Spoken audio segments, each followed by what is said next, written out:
Hey, it's Danny. Welcome to Anything Goes, and today I am joined by Etienne, who currently has 1.4 million followers and is still growing on TikTok. Today I'm going to be asking him a couple questions about his TikTok, and by the end you will know all the secrets to becoming TikTok famous. Before we begin, a few quick things. First of all, I do have an Instagram and Twitter, which I'll link in the description. Also, go check out Etienne's TikTok, which I will put in the description and on the screen somewhere right now, where he posts comedic and, let's just call it, unique content. Anyways, Etienne, why don't you introduce yourself to the people that don't know who you are? Hi, thank you so much for having me on your podcast today. Like you said, I'm Etienne. My username is Etienne Naaman. I have 1.4 million followers on TikTok, where right now the biggest thing I'm known for is sticking volleyballs in my shirt and either doing it at home or in public. But like you said, it's what makes me kind of unique right now, and the comedic element and the confidence that follows with that, I think, is what draws people to my page. Yeah, so why don't we just begin with like sort of your story about why you began and your process of getting to the point where you are now? Yeah, so I got my TikTok account in September of 2019. Mhm. Before that, there was the whole Musically thing that was going on, and then TikTok merging with Musically. And everyone kind of viewed it as a cringy app or like a lip syncing kind of thing. Yeah. So I stayed away from it because, especially being a college student, right now I'm a senior. I'm going to be a senior in college. It was really cringy, and you didn't want your friends to judge you for it. Mhm. So I kind of got it after that cringy phase faded out, and then people were starting to do more dances, and there were funnier ads that you would see for the app. And I never really had a goal of becoming famous. I would just post dances that I thought were funny or like funny jokes sticking. I remember one of my first TikToks, it was the baby mama trend, I think. And I stuck a soccer ball in my shirt, which kind of ties to right now sticking volleyballs in my shirt. Yeah. But I pretended to be pregnant back then.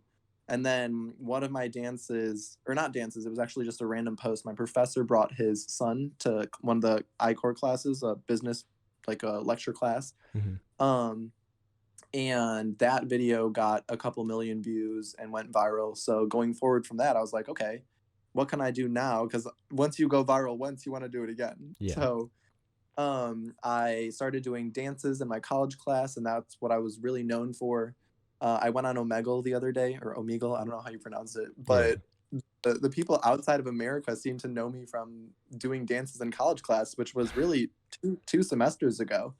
Mhm. Um, so I did that for a while, and that carried forward to this past semester, even trying to do it in some Zoom classes, but that didn't really work out. So I didn't really pursue that on my channel. Did that dance in my college class, and obviously doing that in front of a lecture classroom, that one went viral as well. Mhm. Um, and I didn't really go forward from there doing just the boobs for everything. I kind of wanted it to be a single thing.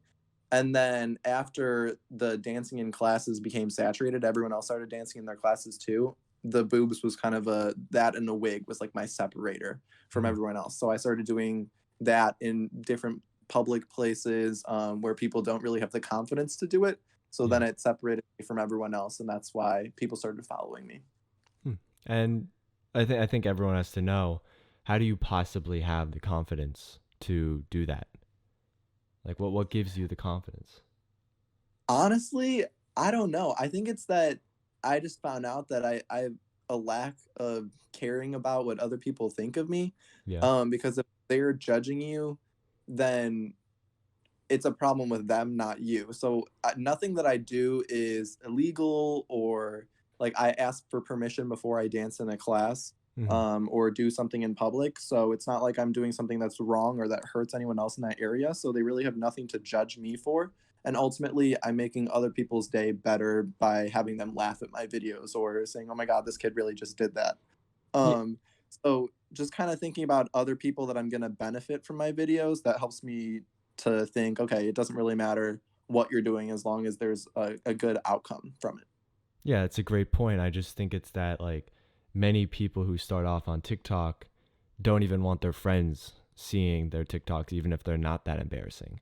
So that's the only Yeah. reason I brought up that, if you can do that in front of a class, then what do you think is really stopping everyone else from just their friends seeing it online? Yeah, I mean, there definitely is a whole embarrassment factor to it, and judging is a real issue. One of the second dance actually that I did in class, it was a dance that I choreographed, and there was a girl in the front row, Lorena Daughtery, and I didn't know her at the time, but she knew part of the dance. She did a different version of it, and she was sitting down and she did the clap on beat, and everyone noticed that she was trying to dance with me from her seat. Mhm. And so she DM'd me on Instagram that same day, and I went over to her house and taught her the dance and everything. And it was a big part of my first introduction to TikTok, learning and growing with her. Yeah. And we're best friends now. We're both marketing majors. We take the same classes. So it was so cool that TikTok introduced me to her.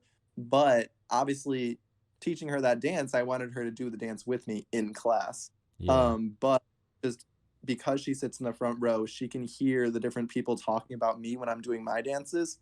So she knew all the stuff they were saying about me. They were talking some smack about why I'm doing this. Some people were saying, "Oh, I don't pay my tuition for this," but Mhm. I did my dances before class started with the approval of the professor, so it's not like they were wasting tuition money watching me do a dance. Um, and so just kind of encouraging her, and at the end of the semester she did end up doing the dance with me in front of the class, which was really nice. But kind of just talking with her about other people's opinions, being more confident in yourself, focusing on your good features, not caring about what other people are going to judge you for. It's a whole process. Everyone has a different road to follow.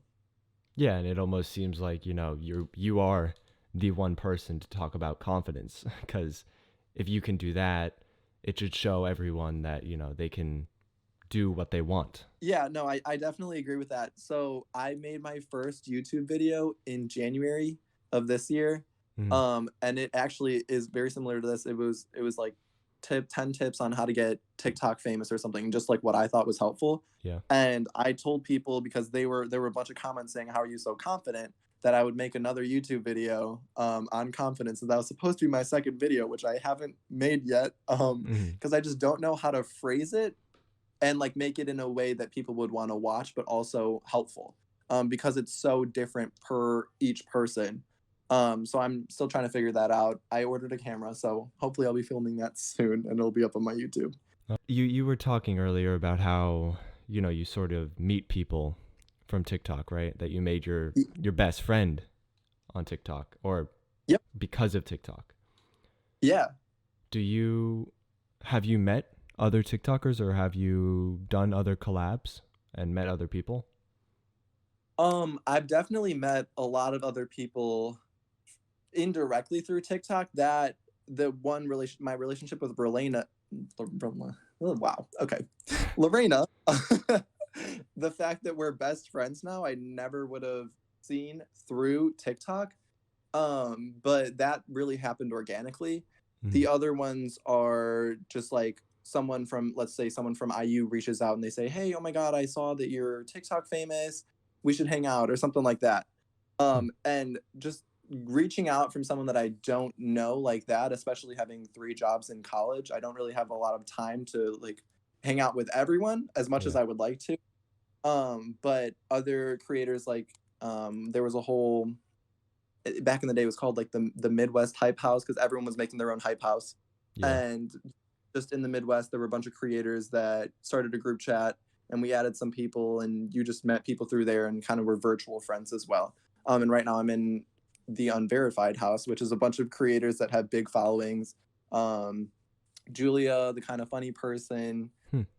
Brooke Monk, she actually just got verified. Joe got verified, JC got verified, but it's a bunch of people that have over 1 million followers that want to be verified but aren't at the moment. And so far, we've had three people actually get verified. So it's pretty cool having the same goal with other people and sharing struggles, let's say like numbers being down or lack of content because of quarantine, just sharing those struggles with other creators that know exactly what you're going through. Yeah, and I guess you're still allowed in the house or you're still allowed in the group once you get verified. Yeah, so we actually had some drama with that because originally the whole thing was the last person to get verified has to post an embarrassing thing on their story. Mhm. And like once you got verified, you would get kicked out of the group chat. But then the first person got verified within, I think it was the first 2 weeks of us having the account. Hmm. Um, and like we've only posted one video, and that I think our like group account has almost 400K on TikTok. So we didn't quite come to a consensus on if we actually kick them out. So right now they're still in our group, and we have our Snapchat group where we all communicate. Mhm. But yeah, originally they were supposed to get kicked out, but I think we liked them too much to kick them out of the group chat. Yeah. So you have around 1.4 million right now, right? Yeah. Would you consider yourself famous? I think there's a difference between famous and TikTok famous, and I would group myself in the TikTok famous category. Hmm. Do you think that like TikTok fame is, or just fame in general, is based on a follower count, or do you think it's based on something else? Oh, that's a good question. I actually never thought about that. I think originally when I started getting more views on my TikToks, I said to myself that if you have over 1 million followers, that you would be considered TikTok famous. Hmm. Um, but I think it also comes with how influential you are and your notability. Because let's say someone only has like 5,000 followers, but they had a really viral video that changed the dynamic of the app, Hmm. and people will recognize them in public. I think that has an element of fame to it. So it's not just a number, but also people recognizing you and how influential you are. So I think a couple of different factors go into that fame category. Yeah. So it can almost be like how loyal the fans are to the Yeah. person. Hmm. So you obviously you have a lot of followers on TikTok, but do you always have goals in your mind of what you want to do in the future?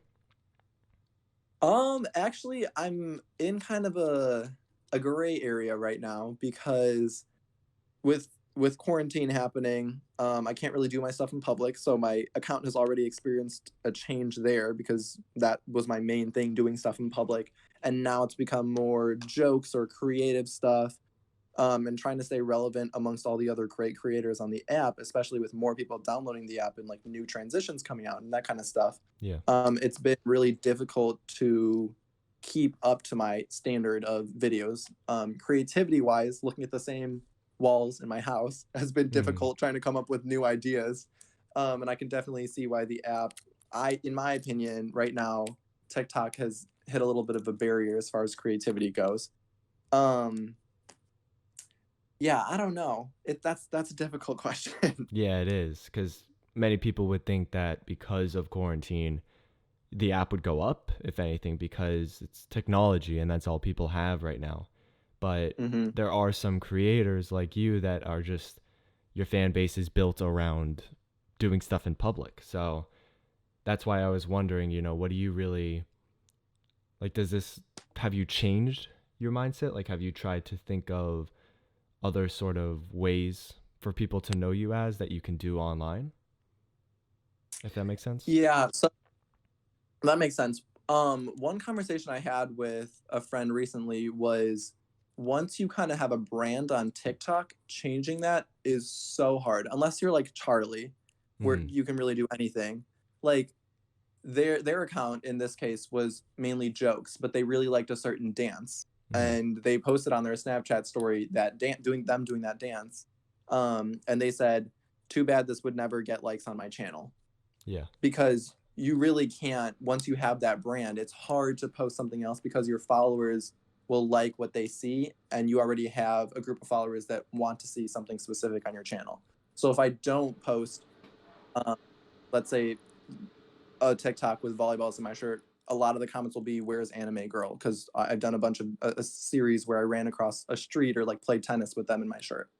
Um, so kind of being stuck in that brand is difficult, but also trying to be bigger than that and have people like you for also your personality and who you are rather than just one thing is really important. That's kind of my challenge right now, trying to get people to like that brand, but also like who I am and support any type of content that I make. So just slowly transitioning. Yesterday, I made a transition video where I had me as anime girl, with the volleyballs in my shirt, but then also I was wearing a tuxedo and did more of a transition type video. Yeah. So people would see my face and that character together and try to recognize me more than just. There were some comments that literally said, I didn't even recognize you until you did the first swipe.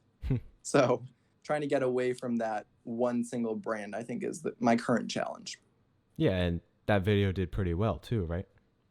Yeah, thank God it did, because I spent like, I'd say an hour and a half. I usually don't spend that long doing my TikToks. Also, the time that goes into TikToks now that it's in quarantine has increased so much, because the quality that people are expecting hasn't changed, but all the elements that go into creating the video it's been so much harder. So before, let's say I did a dance in public, I can learn a dance in, let's say, 5-10 minutes. It's not that difficult for me.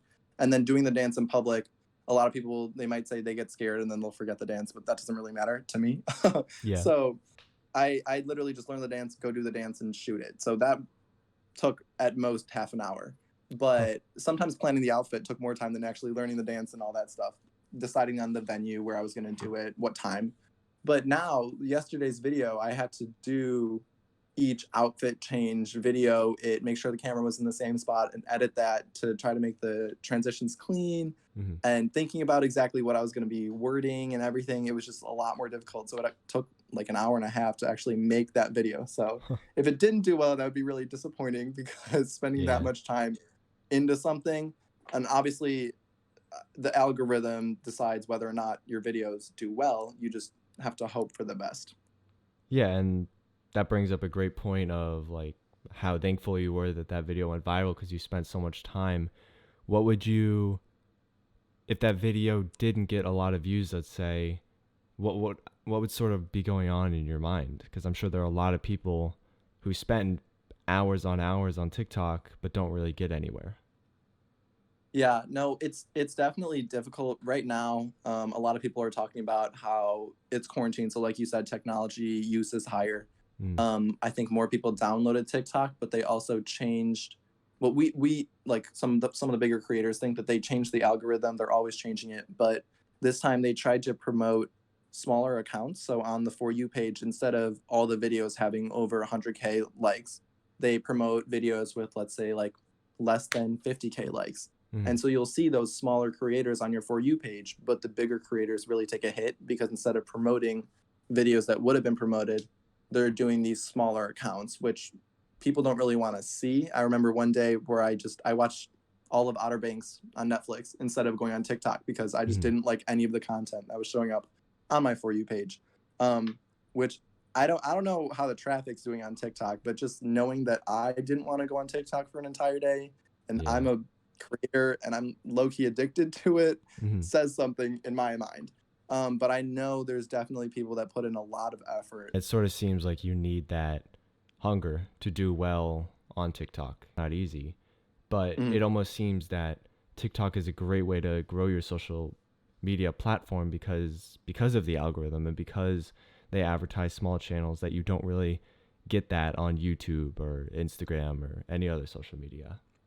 yeah, TikTok is a great place to blow up, and never having followers was never my goal of downloading TikTok. Mm. And now going through having a YouTube, trying to promote that, trying to do my Instagram, and obviously create videos, because I used to try to post every day. Now coming up with an idea takes so much longer, and taking it, I don't post every day. Today I didn't post a video, but just trying to keep up with everything. I think because they promote smaller accounts, it's an attraction for other people, because they can Yeah. come to the app and say, I want to have a video blow up, and then they want to keep going with it. But a lot of people will have one video, let's say, get 1 million views, but then their next video has 100.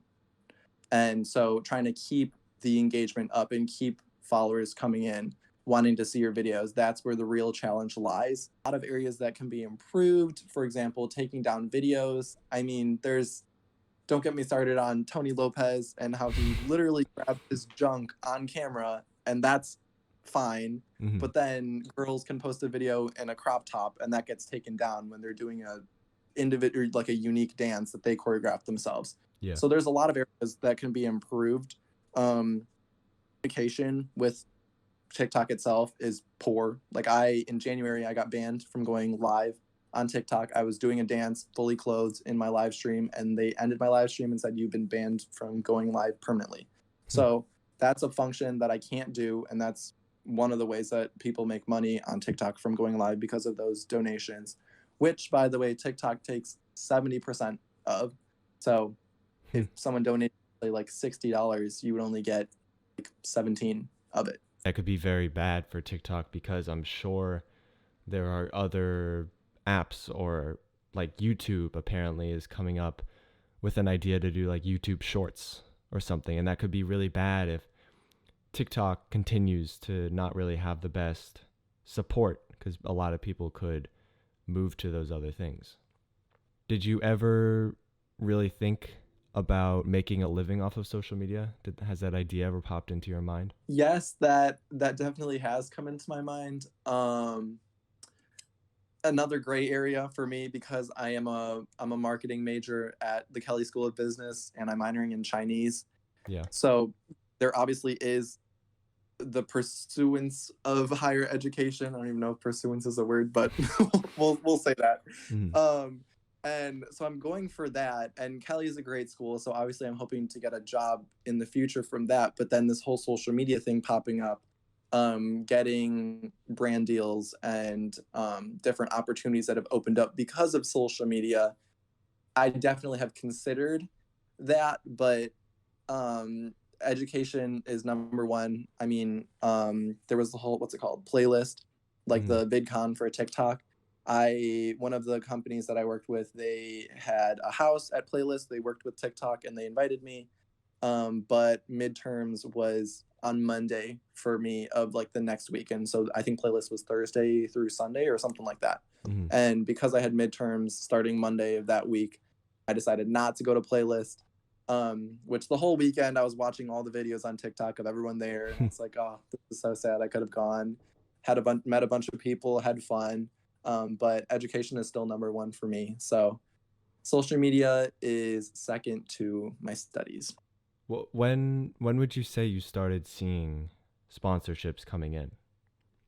Like at what point? So yeah, from that first video actually that blew up, the one of the professor and his son in class, Yeah. I signed a licensing deal with, I think it was a company in the UK for that video. So right off the bat, I was kind of exposed to different things, and negotiating contracts with that company, and then going forward from there, partnering with like another company that I'm, What Do You Meme, a card company, Mm-hmm. card game company.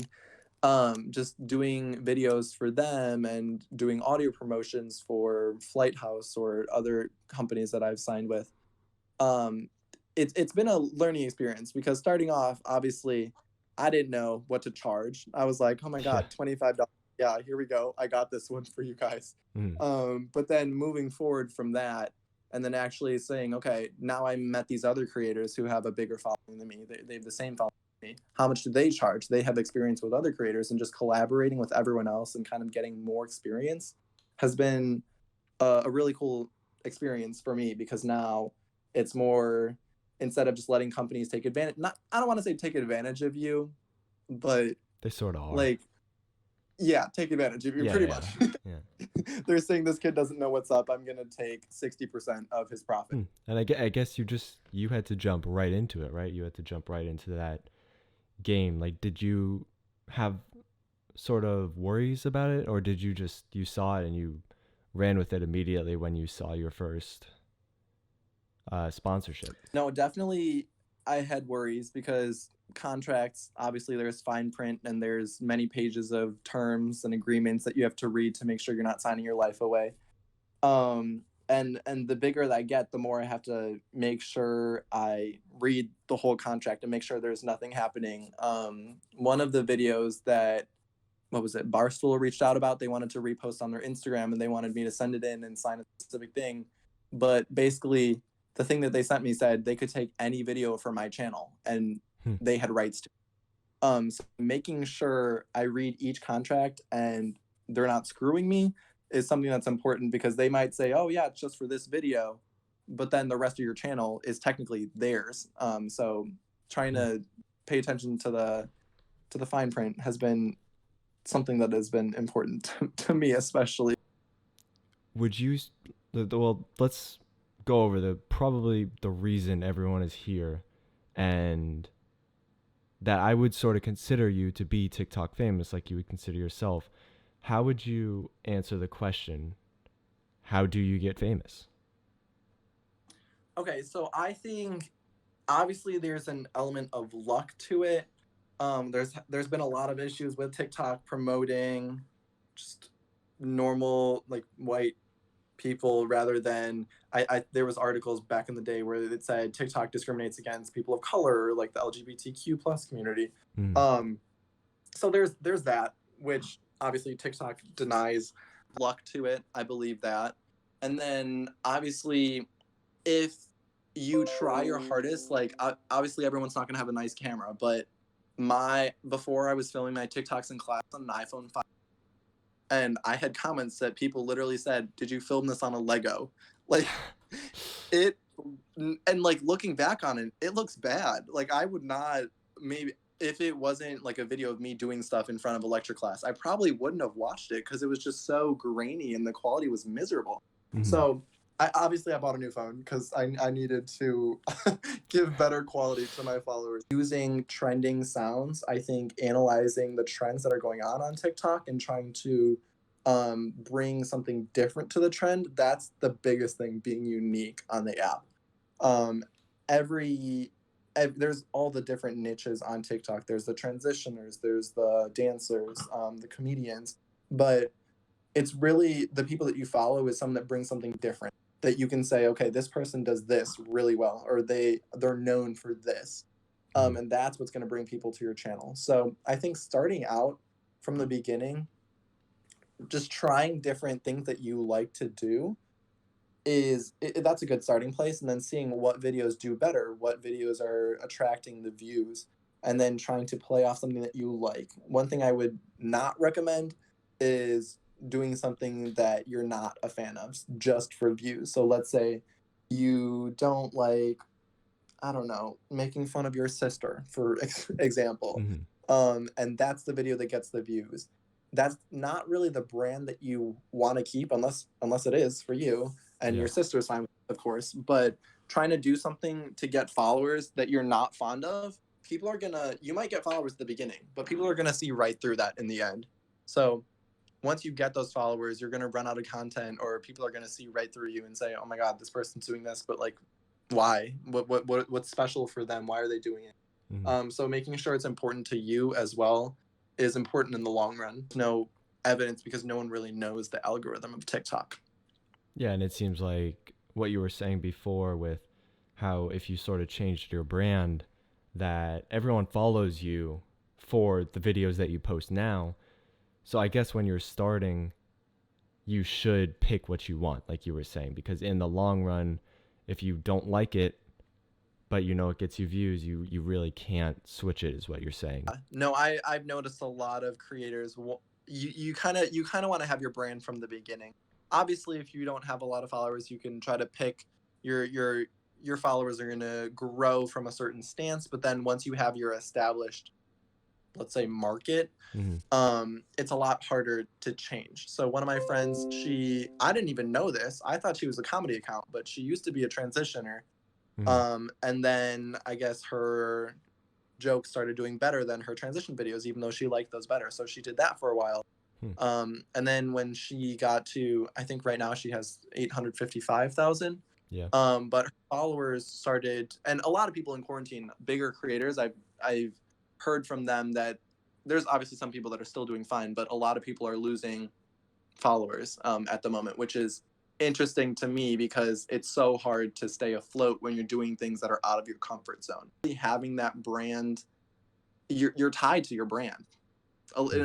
in a way, which is sad at the same time, because if you have a strong following base, you should really be able to do anything. But once people follow you for what they like, it's kind of hard if they don't see a video that they want to see, but you never know what they want to see. So it's hard to keep up with things. Have a huge amount of people that are following you. Do you have any plans with that follower base outside of social media? I Now that I can't go live with my followers, just like still on social media a little bit, I can't go live with them. But the other day I made a Zoom call, Hmm. and I posted. a video for like 5 minutes and said, whoever wants to join, here's the link, whatever. And that kind of, I think my Zoom had around 300 people in it. Oh wow. They all joined rather quickly, and I was shocked because I said I was not expecting anyone, first of all, but then all the people started joining, and I was like, oh my goodness, this is not what I was expected. I didn't have screen sharing setting turned off, and I didn't mute people at the beginning, so it was kind of like a zoo. Because honestly, there were people trying to share their screen of pictures that probably everyone didn't want to see. Yeah. People just like yelling things, and going forward from that first 5 minutes was it was a lot better after that. But just doing that first 5 minutes, seeing the people just go wild, I was like, oh my goodness, this is not what I was expecting. I thought like 10 people were going to join. It was going to be a good time. But then I kind of made it more of a Q&A where I muted everyone, and I made it where they couldn't unmute themselves, because at the beginning they were all just unmuting themselves and going wild. But I would say, okay, raise your hand or say something in the chat, and then I'll try to pick on people, and then everyone else can do something. We did a dance together. There's no good way to post it on TikTok. I tried to make it, but it's like such a small screen. It's like filming for a YouTube video and then putting that on TikTok, where the quality might be fine, but like for a Zoom call, it just didn't fit right. So that was definitely fun interacting with them. As far as a meet and greet goes, there was a guy who tried to reach out and gather some creators together in the Chicago area, and we were going to do a meet and greet in I forgot if it was Woodfield Mall or somewhere in Chicago. We were deciding on it still on a venue, but he had some brands that wanted to partner up and do some giveaways and meet with people in the Chicago area, which I thought would be a great opportunity. And then coronavirus happened. So that got obviously canceled, and we were about to start promoting it too. So it was a good thing that we didn't, because it was kind of sad to see that get canceled. But after quarantine gets lifted, hopefully we're gonna set something up again. I wanted to start doing like anime girls like merch or something. I just have to figure out a lot of different things with that, as far as design, who I'm going to do it with, percentages and everything there. So there's a lot more that goes into it rather than just having a hoodie or a sweatshirt. Yeah, those all sound like great things in any way that you can sort of, give back to the people that got you there in a way. Do you want to be a YouTuber? Do you want to grow your Instagram more? Like what are your plans in the future? Or do you like where you are on TikTok and sort of keep your follower base there? Yeah, I definitely do like my following on TikTok. That's great, but having 1.4 million on TikTok and then only, I think I just hit 14K or 14.1K on Instagram. There's obviously a big difference there. And there's a huge difference in following from TikTok to other social media, from even other accounts. Charlie has 54 million or something on TikTok, and only, I think, under maybe 12 million on Instagram, something like that. But it's crazy the difference that there is. And I think it has to do with attention span and people actually liking you versus your videos. I want to promote my YouTube and my Instagram more, however. Yeah, I just bought a camera, like I said earlier, so I do plan on taking more YouTube videos. I'm excited to do that because I feel like that can be a great area to interact with fans, give more tips, full versions of things. I posted a Muggle video of me like going on there and different fans seeing me, or like other weird people on there. And people were asking for a full video on YouTube. And so different stuff like that, where I can post something longer, where people actually want to see something longer than 60 seconds, could be a really interesting gig for me. And definitely I want to grow all across all platforms. Yeah. Okay, so based off of what we talked about earlier, how to get TikTok famous, I think there also is an element of personality that comes with it. So obviously, my friends had a podcast where they asked me about hate comments and how I deal with that. There are hate comments, and there are haters that are going to leave rude or offensive remarks on your videos. So there is an element of personality that goes with it. Not everyone can be an influencer or can be TikTok famous in a sustainable fashion, because it can alter your mental health. I'm a very outgoing person, and obviously, like, being confident and not really caring about what other people think about me I don't care about those comments. So to me, I'll see something that says, "Oh my god, you post the same thing every video," and then I'll look at the other comments that say, "Oh my god, I really don't like that he's doing that. You're making fun of girls." Which, if your comment has relevance or like actually matters, yes, I'll address it. But if it's just a hate comment like that, then giving the haters attention is what they want, and I'm Yeah. not going to do that. Especially when thinking about what you want in the long term, because if you can't take criticism, then it probably isn't the right road for you, because there is criticism that comes, and I know a lot of people that would be affected by it, so that probably isn't the right route for them. Because it seems like a lot of hate comes from you striving further than they are, and they don't like that, and they don't like that, and that's especially why I feel you get more hate the more followers you get, because they're just thinking, okay, this person's doing better than me. I don't necessarily like that. Yeah, there definitely is an element of jealousy, and I think attention is honestly a big portion of it as well. Because when I was still growing, sometimes I responded to different comments, and someone would say something, and I would give a response, and they say, "Oh, I didn't even mean that. I just wanted you to comment back." Like they Hmm. literally just wanted you to say something back to them and grab your attention. They didn't even mean whatever they.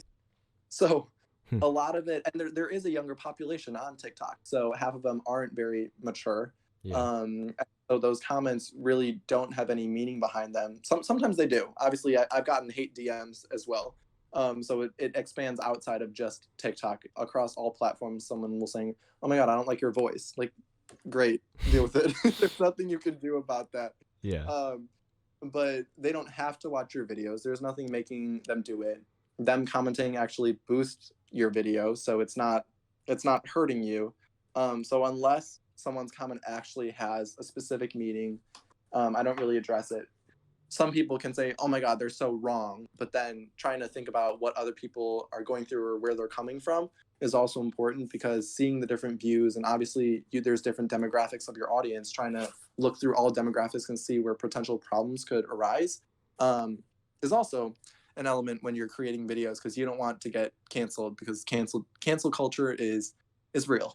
Yeah. Yeah. That's almost your goal, is to stay as far away from that, because that will probably get to you more than just or 5, 10, or maybe even 100 hate comments. Is, I think, when you see accounts going through the whole cancel thing, it seems like they usually, no matter how strong they are, that they take a pretty big effect from that. You know, Z Smitty, he made like a coming out joke on his account, Hmm. and TikTok, the entire app was against him for like I think a week.